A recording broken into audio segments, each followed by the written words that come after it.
Hello,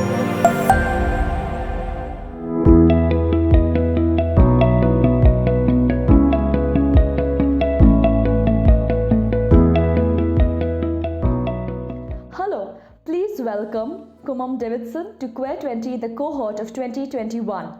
Kumam is an ethnographer, researcher, educator, curator, and the co-founder of the Chinky Homo Project, a digital queer anthology of Northeast India.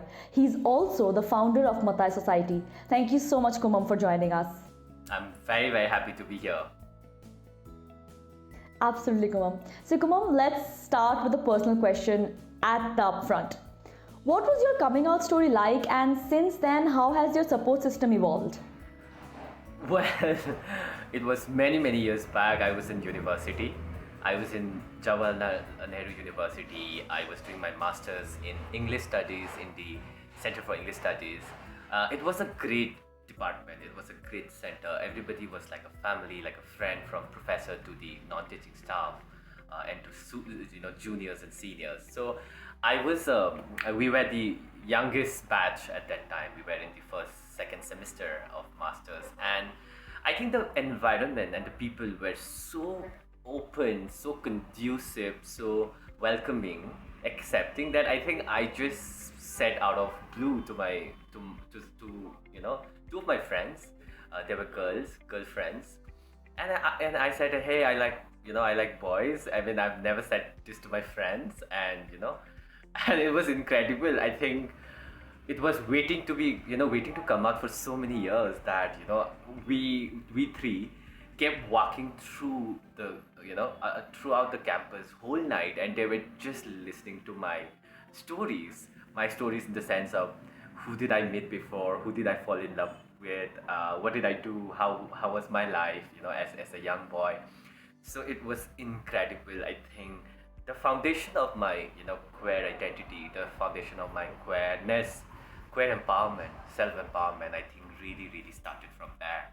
And I owe a lot to the people from my department, to the friends, professors, seniors, juniors of the university. Parents and family come later, but I think I owe a lot, especially to the university and my center. Thank you. That's a very heartwarming story, and I'm really thankful for those two friends who supported you, who made you feel loved. So, I'm guessing everybody does not have similar experiences, right? And you have been publicly quite a lot, you have been advocating for especially people who have not, especially trans people who do not have the privilege of having similar stories. So, for you, do you think that you feel privileged? Well, I used to think I wasn't, but I realize I am. So yeah. No, absolutely. Okay, so Kumam, to a very important question. You are the co-founder of the Chinky Homo Project, right? So why did you start it, and what did you hope to achieve through this initiative? There was no clear agenda as to why I started it with Pavel. I think it was in a way a personal but also a political quest. I was in Delhi for 11 years. I was in one of the best, most welcoming, most inclusive spaces one could think of, which was JNU campus. Despite that, I think there was some elements which were missing.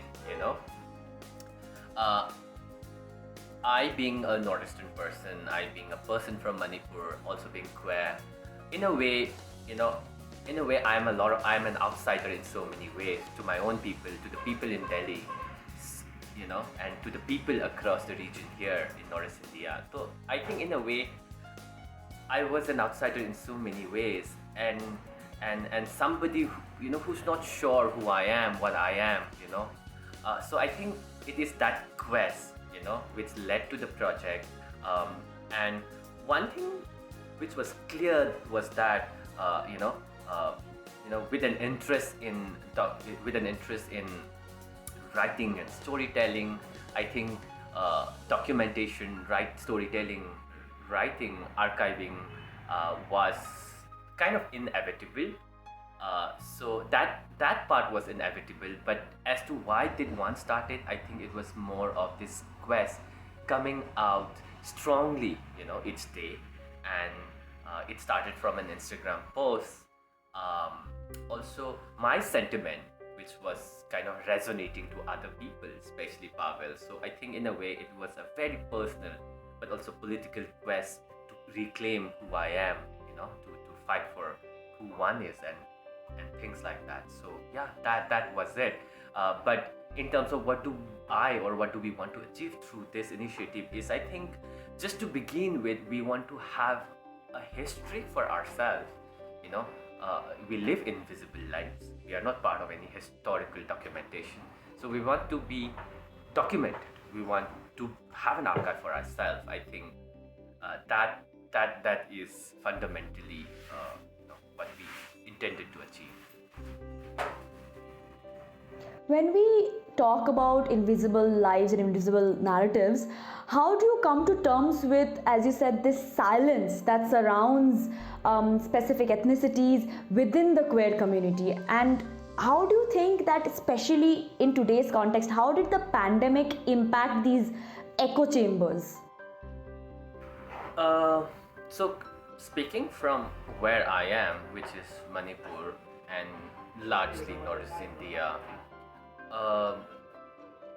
the silence or the silences as such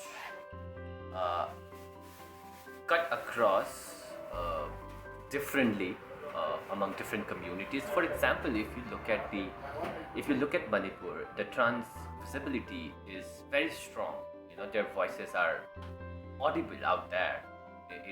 It echo across. But if you look at tribal Christian society, such as in Mizoram or Nagaland, or even within Christian communities in Manipur, or if you look at the Muslim community, then there is enormous silence around it that you do not know you do not know what's being spoken about. And if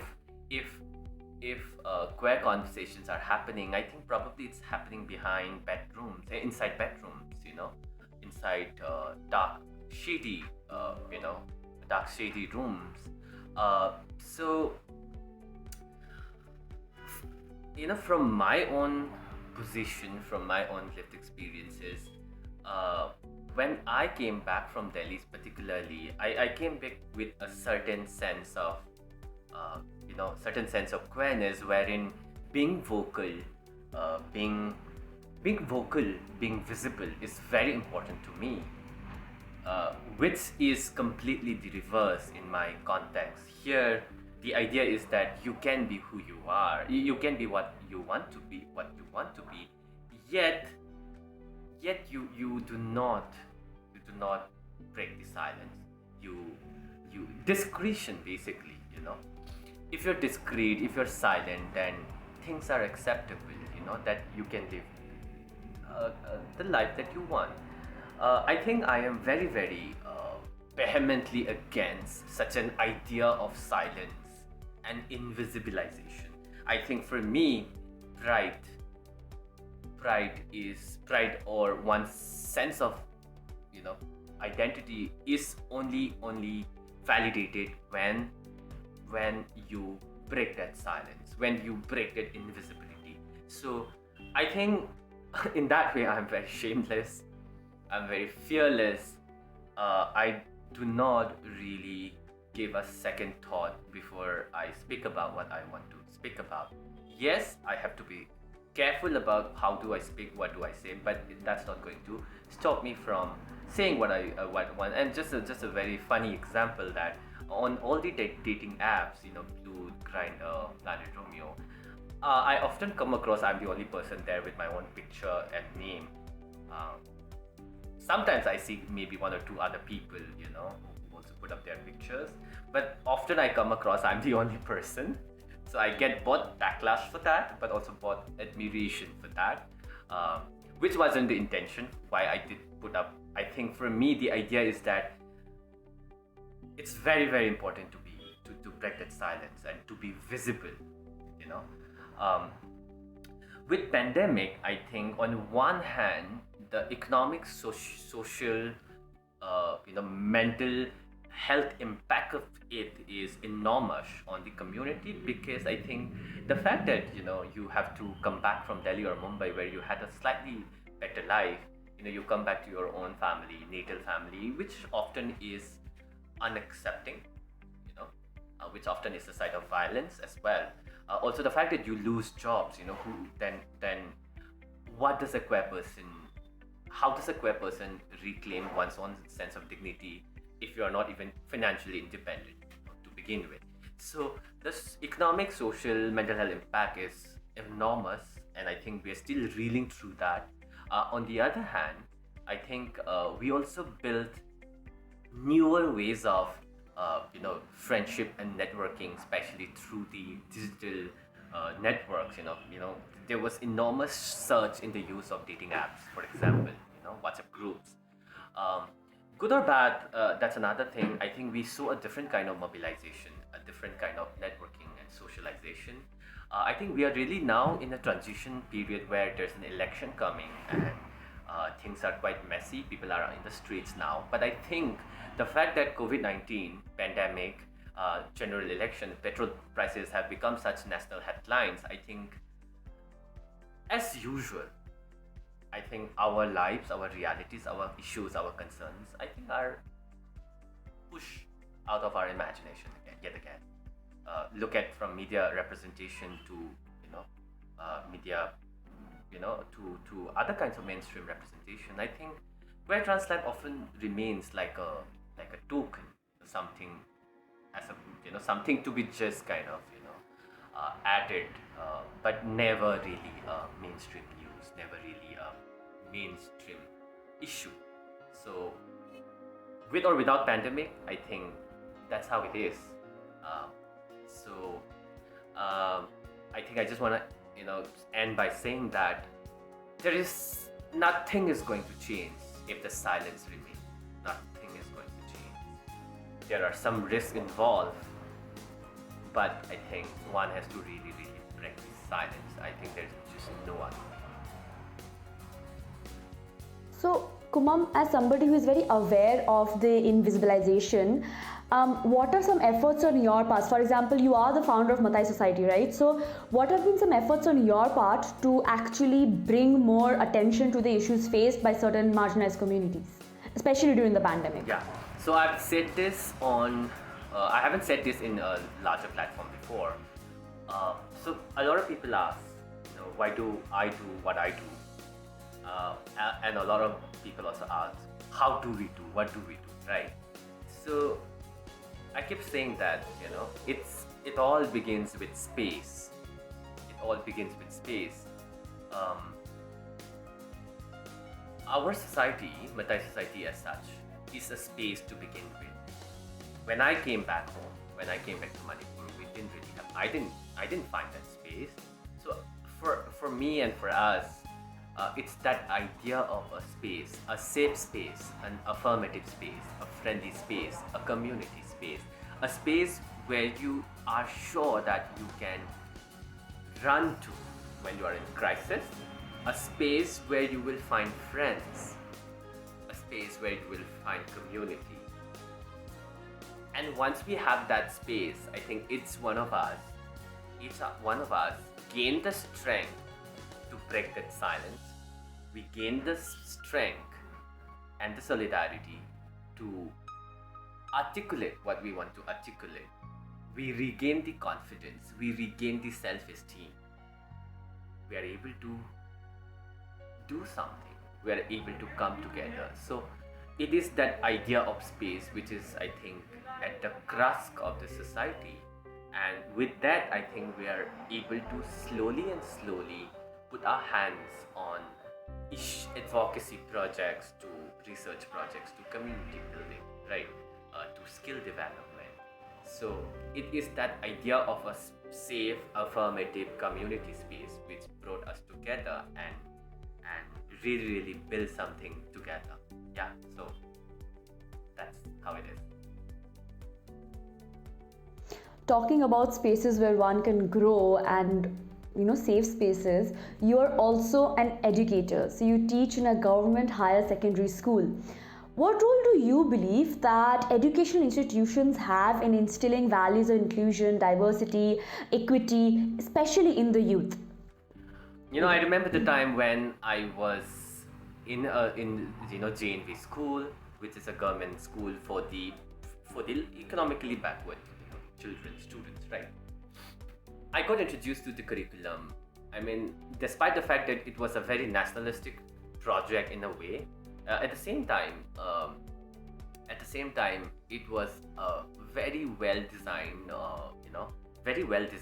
curriculum, because students were encouraged to express their talent, their skills, not through textbooks, or exams, but also through art, culture, sports, etc. I think in retrospection, it was a fascinating experience, for a young student to have those avenues to articulate, right?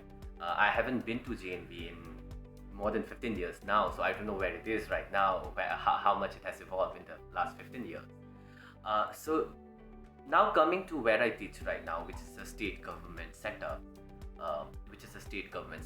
I think there is a large gap between policy and implementation. Just recently, a few days back, there has been an NCRT policy on transgender inclusion in schools, right? Which has got a lot of backlash, of course, from whatever, from fraternities.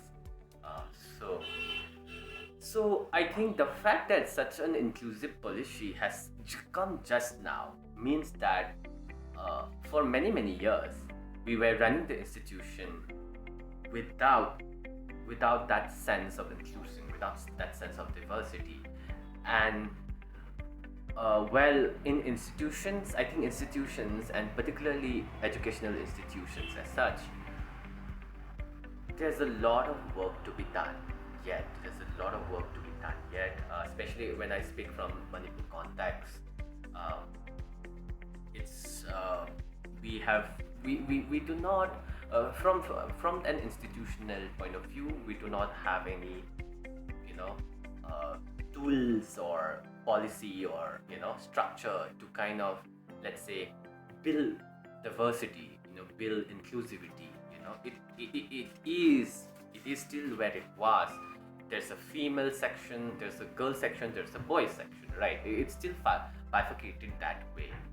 And we have seen teachers using derogatory words, against, boys who are effeminate or girls who are more tomboyish. We have seen teachers, using derogatory words. We have seen students, sort of pulling at each other. Very little intervention from the institution. So I think there's a lot of work to be done, and I think from all the conversations that I have with numerous people, one thing that we all agree is that we need to have gender neutral uniform.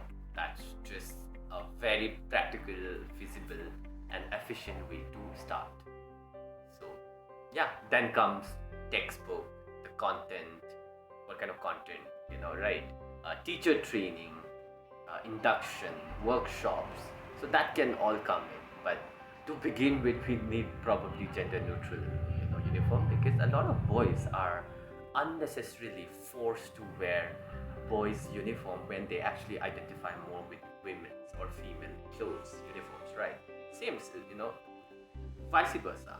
So yeah, uniform could be a great way to start with. Thank you, Kumam, for a very tactical and frankly easily doable policy or step taken towards inclusion. So that was very informative, but there's something else which I also want to get your opinion on, especially because of your lived experiences. What is your opinion on the HIV epidemic in today's context? Well, I keep saying this, COVID became a nightmare for all of us.